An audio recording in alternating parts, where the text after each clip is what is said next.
Hi friends, welcome back to my channel. ಹೇಗಿದ್ದೀರಾ? ಎಲ್ಲರೂ ಚೆನ್ನಾಗಿದ್ದೀರಾ ಅಂತ ಹೇಳಿ ಭಾವಿಸ್ಬಿಟ್ಟು ಇವತ್ತಿನ ಈ ಒಂದು ವಿಡಿಯೋನ ನಾನು ಸ್ಟಾರ್ಟ್ ಮಾಡ್ತಾ ಇದ್ದೀನಿ. ಇವತ್ತಿನ ದಿನ ಬಂದ್ಬಿಟ್ಟು ನನ್ನ ಪರಿಚಯ ಖಂಡಿತವಾಗಿಯೂ ನಿಮಗೆಲ್ಲರಿಗೂ ಇರುತ್ತೆ. ಯಾಕಂದ್ರೆ ನಾನು ವಿಡಿಯೋಸ್ ಸ್ಟಾರ್ಟ್ ಮಾಡಿಬಿಟ್ಟು ನನ್ನ ವ್ಯೂವರ್ಸ್ಗಂತೂ ಗೊತ್ತಿರುತ್ತೆ ನಾನು ಯಾರೇ ಅಂತ ಹೇಳಿ. ಹೊಸದಾಗಿ ನೋಡ್ತಾ ಇರೋರಿಗೆ ಗೊತ್ತಿರಲ್ಲ ಅಂತ ಅಂದ್ಕೊಳ್ತೀನಿ. ಹಾಗೆ ನನ್ನ ಹೊಸದಾಗಿ ಒಂದು ಪರಿಚಯದ ವಿಡಿಯೋನ ಕೂಡ ಮಾಡಬೇಕು ಅಂದರೂ ಖಂಡಿತವಾಗಿಯೂ ನಾನು ನೆಕ್ಸ್ಟ್ ಮಾಡ್ತೀನಿ.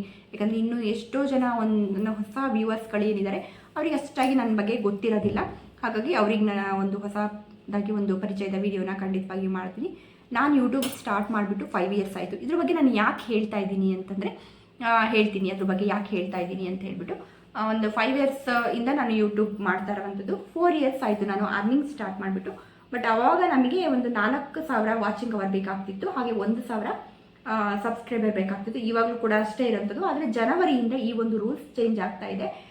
8,000 ಆಗ್ತಾ ಇದೆ. ಇವಾಗ ಏನು 4,000 ವಾಚಿಂಗ್ ಅವರ್ ಇದೆಯಾ ಅದು 8,000 ಆಗ್ತಾ ಇದೆ.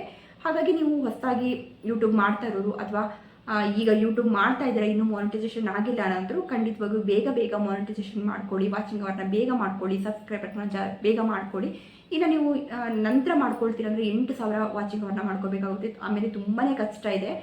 4,000 ಮಾಡ್ಕೊಳ್ಳೋದಂತಿದೆ ತುಂಬಾ ಕಷ್ಟ ಅಂತಲೇ ಹೇಳ್ಬೋದು. ಇನ್ನು 8,000 ಅಂತಂದರೆ ತುಂಬಾ ಕಷ್ಟ ಆಗುತ್ತೆ. ಹಾಗಾಗಿ ಬೇಗನೆ ಮಾಡ್ಕೊಳ್ಳಿ ಅಂತಲೇ ಹೇಳ್ಬೋದು.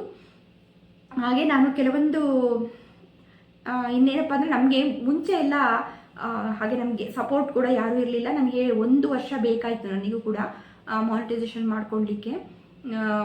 ಅದು ಹೇಗೆ ಅಂತಂದರೆ ನಮಗೆ ಯಾವುದೂ ಸಪೋರ್ಟ್ ಇರೋಲ್ಲ, ಏನು ಮಾಡಬೇಕು ಅಂತ ಗೊತ್ತಿರಲ್ಲ, ಏನು ಹಾಗಿತ್ತು. ನಾವೇನೋ ಸ್ಟಾರ್ಟ್ ಮಾಡ್ತೀವಿ, ನಾವಾಗಿ ಒಬ್ಬರೇ ಓಡಾಡ್ತೀವಿ, ಒಬ್ಬರೇ ಮಾಡ್ತೀವಿ ಅನ್ನೋ ಥರ ಆಗುತ್ತೆ. ಬಟ್ ನಾನು ಯೂಟ್ಯೂಬ್ ಮಾಡ್ತಾ ಇರೋತ್ತಿಗೆ ನನ್ನ ಜೊತೆ ಯೂಟ್ಯೂಬ್ ಸ್ಟಾರ್ಟ್ ಮಾಡಿದವರು ಕೂಡ ನಾನು ಲೈವ್ ಮಾಡ್ತಾ ಇದ್ದೆ ವಾಚಿಂಗ್ ಅವರ್ಗೋಸ್ಕರ.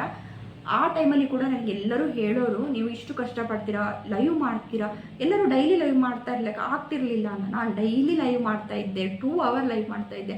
ಅದು ಅಲ್ಲದೆ ನಂದು ಡೈಲಿ ಒಂದು ವೀಡಿಯೋಸ್ ಕೂಡ ಅಪ್ಲೋಡ್ ಮಾಡ್ತಾ ಇದ್ದೆ.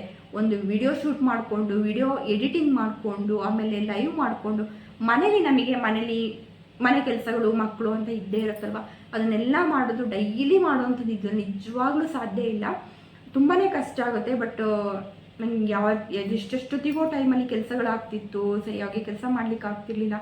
ಬಟ್ ಸಕ್ಕತ್ತೆ ಸ್ಟ್ರೆಸ್ ಆಗ್ತಿತ್ತು.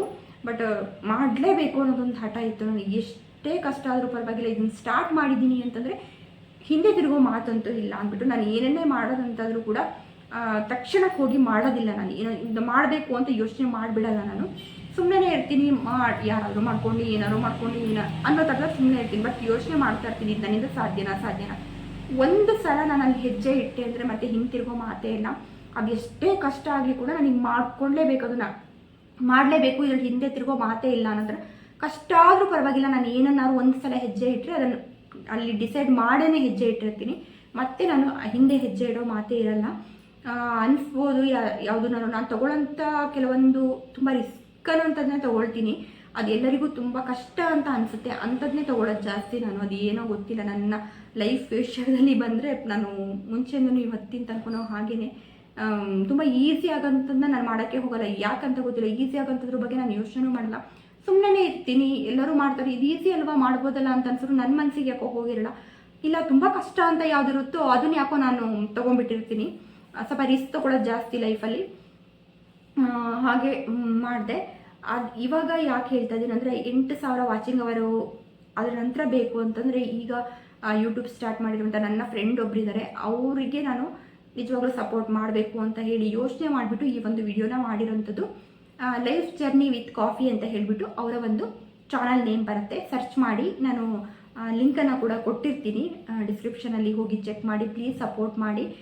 ನೀವು ಯಾರು ನನ್ನ ವೀಡಿಯೋಸ್ನ ನೋಡ್ತಾ ಇದ್ದೀರಾ ಅವರು ಕೂಡ ಸಪೋರ್ಟ್ ಮಾಡ್ಕೊಳ್ಳಿ. ಹಾಗೆ ನಿಮ್ಮ ಫ್ರೆಂಡ್ಸ್ ಹಾಗೂ ರಿಲೇಟಿವ್ಸ್ಗೂ ಶೇರ್ ಮಾಡಿಬಿಟ್ಟು ಈ ವಿಡಿಯೋನ, ಹಾಗೆ ಅವರ ಒಂದು ಚಾನಲ್ ಲಿಂಕನ್ನು ಶೇರ್ ಮಾಡಿ ಸಪೋರ್ಟ್ ಮಾಡಿ. ಯಾಕಂದರೆ ಅದರ ನಂತರ ಅಂದರೆ ಸ್ವಲ್ಪ ಕಷ್ಟ ಆಗುತ್ತೆ. ನಿಮ್ಮ ಒಂದೊಂದು ಸಬ್ಸ್ಕ್ರೈಬ್ ಕೂಡ ತುಂಬಾ ಇಂಪಾರ್ಟೆಂಟ್ ಆಗುತ್ತೆ. 1,000 ಸಬ್ಸ್ಕ್ರೈಬರ್ ಆದರೂ ಸಾಕು. ಅವರಿಗೊಂದು 410 ಹತ್ರ ಇದ್ದಾರೆ ಸಬ್ಸ್ಕ್ರೈಬರು, 371 ಇದ್ದಾರೆ. ಇನ್ನೊಂದು ಸ್ವಲ್ಪ ಸಬ್ಸ್ಕ್ರೈಬರ್ ಆಯಿತು ಅಂತಂದರೆ ನಿಮ್ಮಿಂದ ಎಷ್ಟಾಗುತ್ತೋ ಅಷ್ಟು ಹೆಲ್ಪ್ ಮಾಡಿ ಅಂತಲೇ ಅಂದ್ಕೊಂಡು. ಬೇಕಾಗಿರೋದು ಇನ್ನೇನಿಲ್ಲ, ಒಂದು ಸಬ್ಸ್ಕ್ರೈಬರ್ ಅಷ್ಟೇ. ಹಾಗೆ ವಾಚಿಂಗ್ ಅವರ್ನ ಕೂಡ ಅವರು ಮಾಡ್ಕೊಳ್ಳಿ ಅಂತ ಅವ್ರಿಗೆ ಹೇಳ್ತಾ ಇದ್ದೀನಿ. ಅಷ್ಟೇ, ಒಂದು ಸಬ್ಸ್ಕ್ರೈಬ್ ಮಾಡ್ಕೊಳ್ಳಿ. ಪ್ರತಿಯೊಬ್ಬರು ಒಂದು ನೋಡೋರೆಲ್ಲ ಒಂದು ಸಬ್ಸ್ಕ್ರೈಬ್ ಮಾಡಿಕೊಂಡು ಹಾಗೆ ಒಂದು ಶೇರ್ ಮಾಡ್ತಾ ಹೋದ್ರಿ ಅಂದರೆ ತುಂಬ ಬೇಗ ರೀಚ್ ಆಗ್ತಾರೆ ಅಂತಲೇ ಹೇಳ್ತೀವಿ. ಅದನ್ನು ಜನವರಿ ನಂತರ ಅಂದರೆ ತುಂಬ ಕಷ್ಟ ಆಗುತ್ತೆ, ಅದಕ್ಕೋಸ್ಕರ ಅಷ್ಟೇ ಸಪೋರ್ಟ್ ಮಾಡಿ ಅವರಿಗೆ. ಇನ್ನು ಏನಿಲ್ಲ, ನಾವು ಬೆಳಿಬೇಕು, ನಮ್ಮ ಜೊತೆ ಇದ್ದವ್ರನ್ನೂ ಬೆಳೆಸಬೇಕು ಅನ್ನೋ ಒಂದೇ ಉದ್ದೇಶ ಅಷ್ಟೇ, ಮತ್ತಿನ್ನೇನೂ ಇಲ್ಲ. ಹಾಗೆ ನನಗೂ ತುಂಬ ಗೊತ್ತಿರೋರಾಗಿರೋದ್ರಿಂದ ತುಂಬ ಕಷ್ಟಪಡ್ತಾ ಇದ್ದಾರೆ. ಅವ್ರ ಕುಕ್ಕಿಂಗ್ ಅಂತೂ ತುಂಬ ಚೆನ್ನಾಗಿರುತ್ತೆ, ನಾನು ನೋಡಿದ್ದೀನಿ. ಬಟ್ ಅವರಿಗೆ ಇನ್ನೂ ಎಷ್ಟೋ ತಿದ್ಕೊಳ್ಳೋಂಥದ್ದು ಉಂಟು. ಬಟ್ ಖಂಡಿತವಾಗಿ ನಿಮ್ಮ ಸಪೋರ್ಟ್ ಸಿಕ್ತು ಅಂದರೆ ಅದನ್ನೆಲ್ಲ ಅವರಲ್ಲಿರೋಂಥ ಸಣ್ಣ ಸಣ್ಣ ತಪ್ಪುಗಳನ್ನೆಲ್ಲ, ವಿಡಿಯೋದಲ್ಲಿ ಏನು ಸಣ್ಣ ಸಣ್ಣ ತಪ್ಪುಗಳು ಇದೆಯೋ ಅದನ್ನೆಲ್ಲ ತಿದ್ಕೊಂಡು ತುಂಬ ಬೆಸ್ಟ್ ವಿಡಿಯೋಸ್ನ ಕೊಡ್ತಾರೆ. ಹಾಗೆ ಕುಕ್ಕಿಂಗ್ ಕೂಡ ತುಂಬ ಬೆಸ್ಟ್ ಕುಕ್ಕಿಂಗ್ ಅವ್ರದ್ದು ಇರುತ್ತೆ. ಅದು ನಿಮಗೆ ತುಂಬಾ ಯೂಸ್ಫುಲ್ ಆಗುವಂಥ ವಿಡಿಯೋಗಳನ್ನೇ ಮಾಡ್ತಾರೆ. ಹಾಗೆ ಗಾರ್ಡನ್ ಬಗ್ಗೆ ಆಗಿರ್ಬೋದು ಎಲ್ಲವೂ ಕೂಡ ಇರುತ್ತೆ. ತುಂಬ ಟಿಪ್ಸ್ಗಳನ್ನ ಕೊಡ್ತಾರೆ, ಕುಕ್ಕಿಂಗ್ ಟಿಪ್ಸ್ಗಳಾಗಿರ್ಬೋದು. ಇಲ್ಲ, ಕುಕ್ಕಿಂಗ್ ಅಂತೂ ತುಂಬಾ ಚೆನ್ನಾಗಿ ಇರುತ್ತೆ. ಹಾಗಾಗಿ ನೀವು ನಿಜವಾಗ್ಲೂ ಸಪೋರ್ಟ್ ಮಾಡಿದ್ರೆ ತುಂಬ ಯೂಸ್ಫುಲ್ ಆಗೋಂಥ ವಿಡಿಯೋ ನಿಮಗೆ ಸಿಕ್ಕುತ್ತೆ. ಹಾಗೆ ಅವರಲ್ಲಿರುವಂಥ ಸಣ್ಣ ಪುಟ್ಟ ತಪ್ಪುಗಳನ್ನ ನೀವು ಇನ್ನೂ ಜಾಸ್ತಿ ಸಬ್ಸ್ಕ್ರೈಬರ್ ಆದಾಗ ಅವೆಲ್ಲವನ್ನು ತಿದ್ಕೊಂಡು ತುಂಬ ಬೆಸ್ಟ್ ವಿಡಿಯೋಸ್ನ ಕೊಡ್ತಾರೆ. ಹಾಗಾಗಿ ಸಪೋರ್ಟ್ ಮಾಡಿ. ಇವತ್ತು ನಾನು ಹೇಳಬೇಕಂತ ಹೊರಟಿರೋಂಥದ್ದು ಇಷ್ಟೇ. ಅದಕ್ಕೋಸ್ಕರನೇ ಒಂದು ಸಣ್ಣದಾಗಿ ಒಂದು ಇನ್ಫಾರ್ಮೇಷನ್ನ ಕೊಡೋಣ, ನಿಮ್ಮೆಲ್ಲ ಒಂದು ಬೇಡಿಕೆ ಅಷ್ಟೇ. ಇದು ನಂದು ನನ್ನಲ್ಲಿ ಒಂದು ಮನವಿ ಅಂತಲೇ ಅಂದ್ಕೊಳ್ಳಿ. ಒಂದೊಂದು ಸಬ್ಸ್ಕ್ರೈಬರ್ ಕೂಡ ತುಂಬಾ ಇಂಪಾರ್ಟೆಂಟು. ಹಾಗಾಗಿ ಲೈಫ್ ಜರ್ನಿ ವಿತ್ ಕಾಫಿ ದಯವಿಟ್ಟು ಸಬ್ಸ್ಕ್ರೈಬ್ ಮಾಡ್ಕೊಳ್ಳಿ. ಇವಾಗಲೇ ಸರ್ಚ್ ಮಾಡಿ, ಲೈಫ್ ಜರ್ನಿ ವಿತ್ ಕಾಫಿ ಅಂತ ಹೇಳಿಬಿಟ್ಟು ಸರ್ಚ್ ಮಾಡಿ ಅವರ ಚಾನಲ್ನ ವೀಡಿಯೋಸ್ಗಳನ್ನ ನೋಡಿ. ನಿಮಗೆ ನಿಜವಾಗ್ಲೂ ಇಷ್ಟ ಆಗುತ್ತೆ. ಪ್ರತಿಯೊಂದು ಕುಕ್ಕಿಂಗ್ ಕೂಡ ತುಂಬಾ ಚೆನ್ನಾಗಿದೆ. ಮೊದಲಿಗಿಂತ ಇವಾಗ ಎಷ್ಟೋ ಇಂಪ್ರೂವ್ಮೆಂಟ್ಸ್ ಇದೆ. ಇನ್ನೂ ಕೂಡ ಅವರ ವೀಡಿಯೋಸಲ್ಲಿ ತುಂಬಾ ಚೆನ್ನಾಗಿ ಮಾಡ್ತಾರೆ ಅಂತಲೇ ಹೇಳ್ಬೋದು. ಯಾಕಂದರೆ ಒಂದೇ ಸಲ ದಿ ಬೆಸ್ಟ್ ಕೊಡಲಿಕ್ಕೆ ಸಾಧ್ಯನೇ ಇಲ್ಲ. ಯಾರಾದರೂ ಅಷ್ಟೇ ಡೇ ಬೈ ಡೇ ಬೆಸ್ಟ್ ಆಗ್ತಾ ಹೋಗ್ತಾರೆ. ಹಾಗೆ ಅವರು ಕೂಡ ಆಗ್ತಾರೆ. ಹಾಗಾಗಿ ನಿಮ್ಮ ಸಪೋರ್ಟ್ ಖಂಡಿತವಾಗಿಯೂ ಬೇಕು. ಅವ್ರ ಚಾನಲ್ಗೆ ಸಪೋರ್ಟ್ ಮಾಡಿ, ಚಾನಲ್ಗೂ ಕೂಡ ಸಪೋರ್ಟ್ ಮಾಡಿ ಅಂತಲೇ ಹೇಳ್ತೀನಿ. ನನ್ನ ಚಾನಲ್ಗೂ ಕೂಡ ಸಪೋರ್ಟ್ ಮಾಡಿ. ಹಾಗೆ ನನ್ನ ವೀಡಿಯೋಸ್ಗಳನ್ನೆಲ್ಲ ನೋಡಿ, ಜ್ಯುವೆಲರಿ ವೀಡಿಯೋಸ್ಗಳಾಗಿರ್ಬೋದು, ಲಾಗ್ಸ್ಗಳನ್ನ ಮಾಡ್ತಾಯಿದ್ದೀನಿ, ಲಾಗ್ಸ್ ನೋಡಿ. ಹಾಗೆ ಟ್ರಿಪ್ಗಳದ್ದಾಗಿರ್ಬೋದು, ಪ್ರತಿಯೊಂದು ನಾನು ನನ್ನ ಲಾಗ್ಸ್ನೆಲ್ಲ ತುಂಬ ಜನ, ಕೆಲವರೆಲ್ಲ ತುಂಬ ಇಷ್ಟಪಡ್ತಾರೆ. ಹಾಗೆ ನಿಮಗೂ ಕೂಡ ನೋಡಿಲ್ಲ ಅಂದರೆ ನೋಡಿ, ತುಂಬ ಇಷ್ಟ ಆಗುತ್ತೆ ಅಂತ ಅಂದ್ಕೊಳ್ತೀನಿ. ಹಾಗೆ ಪ್ರತಿನಿತ್ಯ ನಾನು ವೀಡಿಯೋಸ್ಗಳನ್ನ ಹಾಕ್ತೀನಿ, ಒನ್ ಡೇ ಕೂಡ ಮಿಸ್ ಮಾಡಲ್ಲ. ಎಲ್ಲೋ ಒಂದೊಂದು ದಿನ ಮಿಸ್ ಆಗ್ಬೋದು ಅಷ್ಟೇ, ಬಿಟ್ಟರೆ ಪ್ರತಿದಿನ ಕೂಡ ಹಾಕ್ತೀನಿ. ನನ್ನ ಚಾನಲ್ನು ನೀವು ಸಬ್ಸ್ಕ್ರೈಬ್ ಮಾಡ್ಕೊಳ್ಳಿ ಅಂದರೆ ಸಬ್ಸ್ಕ್ರೈಬ್ ಮಾಡ್ಕೊಳ್ಳಿ. ಹಾಗೆ ನಿಮ್ಮ ಫ್ರೆಂಡ್ಸ್ ಹಾಗೂ ರಿಲೇಟಿವ್ಸ್ಗೆ ನನ್ನ ವೀಡಿಯೋಸ್ಗಳನ್ನ ಶೇರ್ ಮಾಡಿ, ಅವರು ಕೂಡ ನೋಡಲಿ, ಹಾಗೆ ಅವರು ಕೂಡ ಸಬ್ಸ್ಕ್ರೈಬ್ ಆಗಲಿ. ಹಾಗೆ ನಿಮ್ಮೆಲ್ಲರ ಸಪೋರ್ಟು ಎಲ್ಲ ಯೂಟ್ಯೂಬರ್ಸ್ಗಳ ಮೇಲೂ ಕೂಡ ಇರಲಿ ಅಂತ ಹೇಳ್ತೀನಿ. ನಾನಾಗಲಿ ಅವರಾಗಲಿ ಅಂತಲ್ಲ, ಎಲ್ಲ ಯೂಟ್ಯೂಬರ್ಸ್ಗಳ ಮೇಲೂ ಇರಲಿ. ಎಲ್ಲರೂ ಬೆಳಿಬೇಕು, ನಾವು ಬೆಳಿಬೇಕು, ಅವರು ಬೆಳಿಬೇಕು, ಎಲ್ಲರೂ ಬೆಳಿಬೇಕು.